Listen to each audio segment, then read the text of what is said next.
आज से 7 साल पहले जब स्त्री रिलीज हुई थी तो किसी ने भी नहीं सोचा था कि यह फिल्म अपनी जबरदस्त सक्सेस के साथ एक ऐसे हॉरर कॉमेडी यूनिवर्स को जन्म देगी, एक ऐसा यूनिवर्स जो आपको डर और हंसी दोनों बराबर मात्रा में देता है। तो स्त्री 2 की सुपरहिट सक्सेस के बाद अब इस साल की मोस्ट अवेटेड फिल्मों में से एक थमा रिलीज हो गई है और ये इस यूनिवर्स की 5वीं फिल्म है। स्त्री, भेड़िया, मुंजिया और स्त्री 2 के बाद थमा भी क्या वैसे ही एंटरटेन कर पाई ऑडियंस को, ये जानने के लिए मैंने ये फिल्म देखी। तो एक कैसी फिल्म है विस्तार से बताता हूं। तो थमा की कहानी क्या है? कहानी है ये इंसानों और वेतालों की। आलोक यानी कि आयुष्मान खुराना यानी कि एक इंसान जो कि एक जर्नलिस्ट भी है, एक घने जंगलों में ट्रैकिंग करने के लिए जाता है जहां पर उस पर अचानक एक भालू हमला कर देता है, लेकिन तभी वहां उसकी जान बचाती है एक रहस्यमयी लड़की ताड़का यानी कि रश्मिका मंदाना, जो अमर वेतालों की प्रजाति से है और इसके पास कई सारी शक्तियां हैं।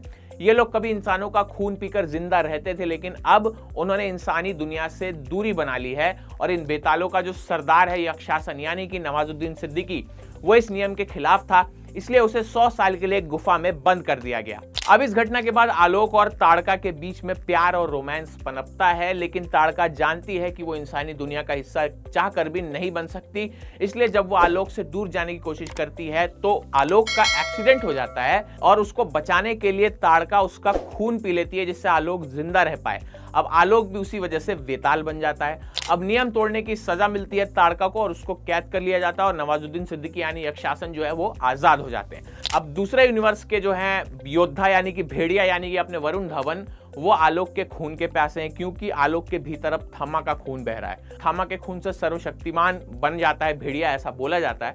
अब आलोक को एक साथ 3 जगह लड़ना है, यक्षासन से लड़ना है और मानवता को बचाना है, भेड़िए से खुद को बचाना है और अपने प्यार ताड़का यानी रश्मिका को भी बचाना है। तो आलोक ये सब कैसे करेगा, ये जानने के लिए आपको सिनेमा हॉल की तरफ दौड़ के जाना पड़ेगा। एक्टिंग की बात करें तो आयुष्मान खुराना ने बहुत बढ़िया एक्टिंग की है। हमने उन्हें अब तक ज्यादातर ऐसे रोल्स में देखा है जो सोसाइटी को कोई संदेश देने वाले रोल्स होते हैं, कोई मैसेज देते हैं, लेकिन आयुष्मान यहाँ पे फुल ऑन एंटरटेनिंग मोड में नजर आए हैं। ये उनका अब तक का सबसे बढ़िया रोल्स में से एक है।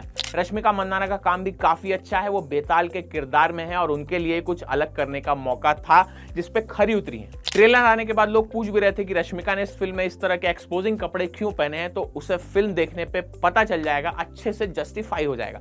नवाजुद्दीन सिद्दीकी का काम भी बहुत बढ़िया है, लेकिन उनको उतना स्क्रीन स्पेस नहीं मिला जितना मुझे लगता है मिलना चाहिए था।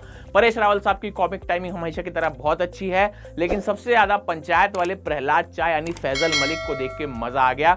वो एकदम अलग ही टाइप के रोल में इसमें दिखाई दिए हैं। अपने बाहुबली वाले कटप्पा यानी सत्यराज ने भी एक सीन के लिए आते हैं, लेकिन बहुत बढ़िया काम इसमें किया है। बाकी कलाकारों का काम भी बढ़िया है। म्यूजिक और डायरेक्शन की बात करें तो डायरेक्शन बहुत बढ़िया है आदित्य सतपोदार का। सचिन जिगर ने भी म्यूजिक बहुत अच्छा दिया है। तुम मेरे ना हुए काफी हिट हो गया है गाना, जबकि दिलबर की आंखों का और पॉइजन बेबी पहले ही ट्रेंडिंग में चल रहे हैं और सभी गाने एकदम परफेक्टली बिठा दिए गए हैं।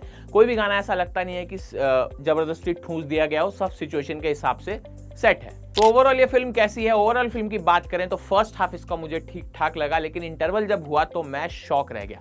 सेकंड हाफ इसका बहुत बढ़िया बनाया है। 2 कैमियो रोल्स आएंगे स्त्री यूनिवर्स के और एक मैंने बता दिया और एक फिल्म में जाके देखिएगा क्योंकि भाई स्पॉइलर नहीं दूंगा। देखो, मुझे इस फिल्म ने जो है थ्रू आउट एंटरटेन किया है। हॉरर कॉमेडी हर चीज का एक बैलेंस होती है। हाँ, मुझे देख के जरूर लगा कि ये हॉरर कॉमेडी नहीं है, इसका कुछ और अलग यूनिवर्स होना चाहिए था।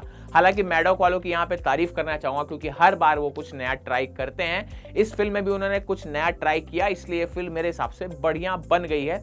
इसलिए फैमिली के साथ जाके आप देख सकते हैं। ऐसा इसमें कोई सीन नहीं है जिससे आपके बच्चे सिनेमा हॉल में अनकंफर्टेबल हो जाएं। उल्टा बच्चे आपको थैंक यू ही कहेंगे, क्योंकि बच्चों को आमतौर पर आजकल के बच्चों को इस तरह की जो फिल्में होती है वो फैंटिसाइज करती है, एक अलग फैंटेसी में लेके जाती है।